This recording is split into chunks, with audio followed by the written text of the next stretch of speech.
মালাকুল মাউত এসে কাফের নাস্তিক মুশরিকদের সামনে সেরকম একটা ত্রাস সৃষ্টি করে, ভয়ে লোকটা কাঁপতে থাকে।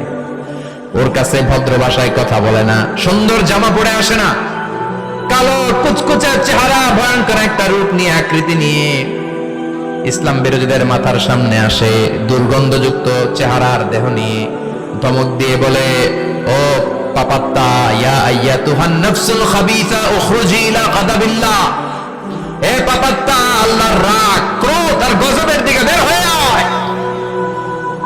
মুমিনের আত্মা বলার সাথে সাথে যেমনি মুমিনের দেহ থেকে বের হয়ে জান্নাতি কাফনের ভেতরে ঢোকে, কাফেরদের আত্মাও কি এরকম তাড়াতাড়ি বেরোতে চায় নাকি?